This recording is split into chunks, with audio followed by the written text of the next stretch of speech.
पार्थ, सत्य इंद्रियों की पहुंच के बाहर है। ऐसा नहीं कि मुनि को भूख नहीं लगती, लगती है, परंतु वो अपनी भूख के परे देखता है और यह सोचता है कि भूख का उपचार क्या है। इसीलिए सामान्य मनुष्य का दिन मुनि के लिए रात है, और जो सामान्य मनुष्य की इस रात से अपने को बचा ले, वही स्थित प्रज्ञ है। सामान्य मनुष्य तो उन नदियों की भांति है जिन्हें व्याकुलता बहा ले जाती है, परंतु उन्हें अपने मार्ग का ज्ञान नहीं होता। वो तो अंधाधुंध बही जाती हैं, क्योंकि वो केवल बहने ही को अपना कर्म समझती हैं, और वो अपना सारा जल, अपनी सारी उथल पुथल सागर में उड़ेल देती हैं। किंतु सागर फिर भी अपने तटों की मर्यादा का उल्लंघन नहीं करता। इसी प्रकार कामनाओं की नदियां सामान्य मनुष्य को तो बहा ले जाती हैं, परंतु जब वो मुनि तक आती हैं, तो मुनि उन्हें समेट लेता है और अपनी मर्यादा का उल्लंघन नहीं करता। हे पार्थ, तुम भी सागर बनो। सागर मुनि है, सागर ज्ञानी है। तुम भी ज्ञानी बनो पार्थ, क्योंकि ज्ञान ही उत्तम है।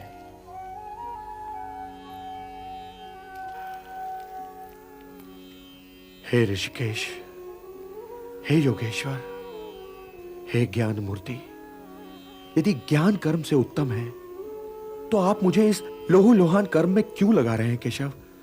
आप मुझे इस लोहुलोहान कर्म में क्यों लगा रहे हैं?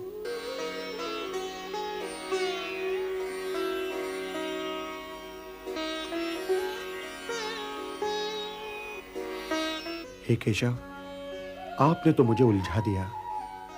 यदि ज्ञान कर्म से उत्तम है, तो फिर मैं यह भयानक कर्म करूं क्यों? क्यों युद्ध करूं केशव? क्यों न मुनि बनकर मौन समाधि में चला जाऊं? मैं कल्याण का मार्ग पूछ रहा हूं केशव। कृपया मुझे मार्ग दिखलाइए केशव, मुझे मार्ग दिखलाइए। लोकेस्मिन् द्विविधा निष्ठा पुरा प्रोक्ता मया नघ, ज्ञान योगेन सांख्यानाम कर्म योगेन योगिनाम। हे निष्पाप अर्जुन, संसार में दो प्रकार के लोग होते हैं, अंतर्मुखी और बहिर्मुखी। जो अंतर्मुखी होते हैं, वे स्वयं के भीतर जाकर ईश्वर को देखते हैं, यही ज्ञान योग है। और जो बहिर्मुखी होते हैं, वे स्वयं से बाहर निकलकर उसे प्राप्त करने का प्रयत्न करते हैं, किंतु कर्म से छुटकारा नहीं, क्योंकि स्वयं के भीतर जाकर उसे खोजना भी तो कर्म ही है। हे कुंती पुत्र, मार्ग तो यही दो हैं, एक ज्ञान योग का और दूसरा कर्म योग का। हे केशव, तो फिर मैं ज्ञान योग के ही मार्ग पर क्यों न चलूं? किंतु हे पार्थ, ज्ञान योग भी कर्म के त्यागने का मार्ग नहीं है, सिद्धि का मार्ग नहीं है, क्योंकि कर्म के बिना तो जीवन संभव ही नहीं। आंखें हैं तो वे अवश्य देखेंगी, पलकें हैं तो वे अवश्य झपकेंगी, कर्ण हैं तो वे अवश्य सुनेंगे। जो कर्मेंद्रियों के आड़े आए, जो उन्हें बलपूर्वक रोककर उनका दमन करके विषयों का चिंतन करे, वो योगी नहीं, वो ज्ञानी नहीं, वो तो मिथ्याचारी है। सिद्ध पुरुष इंद्रियों को अपने वश में करता है, उनका दमन नहीं करता पार्थ। वो आंखें बंद करके नहीं जीता। कर्म बिना तो शरीर की यात्रा संभव ही नहीं। व्यक्ति सांस तो लेगा ही ना पार्थ। यदि वातावरण में कोई सुगंध या दुर्गंध है, तो वो उसका अनुभव करने के लिए भी विवश है। यदि उसके आसपास कोई नाद है, कोई ध्वनि है, कोई कोलाहल है, तो उसे सुनने के लिए उसके कर्ण उसके आदेश की प्रतीक्षा तो नहीं करेंगे ना। इसलिए जो अपने इंद्रियों को नियंत्रित रखे, जो उन पर अपनी चेतना का अंकुश लगाकर उन्हें कर्मोन्मुख करे, उन्हें कर्म की दिशा दिखाए, वही श्रेष्ठ है।